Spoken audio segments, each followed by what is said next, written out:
नमस्कार, मैं प्रांशी राठौर और आप देख रहे हैं नेक्स्ट 9 न्यूज।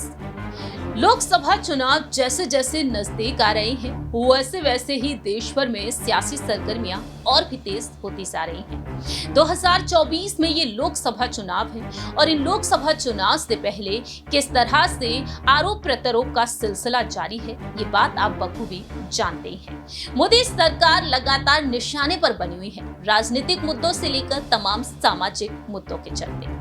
लेकिन इस दौरान देखा यह भी जा रहा है कि जो 26 राजनीतिक दल एकजुट हुए हैं, उन 26 राजनीतिक दलों का कहना साफ तौर पर रहा, जो सोच मिली है वो सिर्फ और सिर्फ केंद्र से सत्ता से भारतीय जनता पार्टी को हटाने की मिली है। लेकिन यहाँ पर देखा जाए लोकसभा चुनाव से हटकर अगर रुख किया जाए विधानसभा चुनाव पर, चाहे रुख किया जाए बाकी के तमाम अन्य राज्यों पर जहां पर विधानसभा चुनाव हो चुके हैं या फिर आने वाले समय में होने जा रहे हैं, उन्हें देखते हुए 26 राजनीतिक दल की विचारधारा बिल्कुल ही अलग है। ऐसे में देखा जाए कांग्रेस पार्टी जो 26 राजनीतिक दलों के साथ जिस तरह से गठबंधन में शामिल है, यहाँ पर इस गठबंधन से कहीं ना कहीं एक तरफ कांग्रेस एक विलन बनती हुई भी देखी जा सकती है। ऐसा हम क्यों कह रहे हैं, आपको इस रिपोर्ट के जरिए समझाएंगे कि कहीं ना कहीं 6 राज्यों में कांग्रेस पार्टी विलन बनती हुई देखी जा सकती है।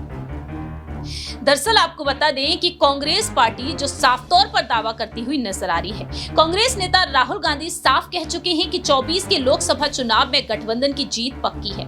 लेकिन यहाँ पर कांग्रेस नेता राहुल गांधी के सामने बड़ी मुश्किलें भी देखी जा सकती हैं, क्योंकि यहाँ पर बात है 6 राज्यों के बारे में। ये 6 राज्य हैं उत्तर प्रदेश, बिहार, महाराष्ट्र, वहीं बंगाल और साथ ही साथ पंजाब और दिल्ली भी। ऐसे में देखा जाए इन राज्यों को ध्यान में रखते हुए कांग्रेस पार्टी कहीं ना कहीं विलन बन सकती है। आपको जानकारी दे दें कि आज इंडिया महागठबंधन की समन्वय की बैठक है और ये बैठक होने जा रही है एनसीपी प्रमुख शरद पवार की अध्यक्षता में। इस बैठक में तमाम अहम फैसले सुनाए जाएंगे। ऐसे में देखा जाए तो यहाँ पर अहम फैसले तो सुनाए जाएंगे, लेकिन इस बैठक के बाद भी सियासी सरगर्मियां तेज हो सकती हैं। आपको जानकारी दे दें कि समन्वय समिति के 14 नेता एनसीपी प्रमुख शरद पवार के आवास पर माथापच्ची करेंगे। सीट शेयरिंग को लेकर यहाँ पर जिस तरह का माहौल दिखाई दे रहा है, दिल्ली, पंजाब, पश्चिम बंगाल ही नहीं बल्कि यूपी, बिहार और महाराष्ट्र में भी देखने को मिल रहा है। ऐसे में देखा जाए तो यहाँ पर कांग्रेस पार्टी कहीं ना कहीं विलन बन सकती है। दरअसल इन्हीं राज्यों में सीट शेयरिंग को लेकर मुश्किलें होती हुई नजर आ रही हैं। राज्य में कांग्रेस इकाइयां अति महत्वाकांक्षी हो गई हैं और कांग्रेस में सब कुछ हाईकमान से ही निर्धारित होता है, पर क्या पार्टी कुर्बानी के लिए तैयार होगी? दरअसल आपको बता दें कि सभी पार्टियां महत्वाकांक्षा को त्यागने के दावे तो बहुत करती हैं, लेकिन वास्तव में तैयार कोई नहीं होता। आप नेता राघव चड्ढा कहते हैं कि गठबंधन को सफल बनाने के लिए इसमें शामिल प्रत्येक राजनीतिक दल को 3 चीजों का त्याग करना चाहिए, त्याग करना होगा: महत्वाकांक्षा, मतभेद और मनभेद। पर हरियाणा, दिल्ली और पंजाब में आम आदमी पार्टी की बढ़ती राजनीतिक इच्छाएं मुश्किल का सबब बन रही हैं। दिल्ली और पंजाब में कांग्रेस हो या फिर आम आदमी पार्टी, कोई भी अपना हित छोड़ने को तैयार नहीं है। तो दिल्ली, पंजाब और हरियाणा में कांग्रेस और आम आदमी पार्टी की राज्य इकाइयां खुलकर आमने सामने हैं। ऐसे में देखा जाए कांग्रेस की हालत जिस तरीके से उत्तर प्रदेश में खराब है, उसे देखते हुए कांग्रेस यहां पर क्या कुछ दांवपेच खेलेगी, यहां पर सीट शेयरिंग को लेकर क्या कुछ रणनीतियां बनेगी, क्योंकि समाजवादी पार्टी भी कांग्रेस को इतनी ज्यादा सीट देकर अपनी राजनीति को खत्म नहीं करना चाहेगी और कांग्रेस की इच्छा चंद्रशेखर आजाद रावण और आरएलडी को भी साथ लाने की है। ऐसे में देखना यहाँ पर ये होगा कि कांग्रेस और समाजवादी पार्टी में कौन कुर्बानी देने के लिए आगे आएगा। बात यहाँ पर बिहार की जाए तो बिहार में देखा जाए तो लोकसभा की 40 सीटें हैं और सीटों के बंटवारे को लेकर आम सहमति आसानी से बन जाएगी, लेकिन कांग्रेस की महत्वाकांक्षा यहाँ पर भी काम बिगाड़ सकती है।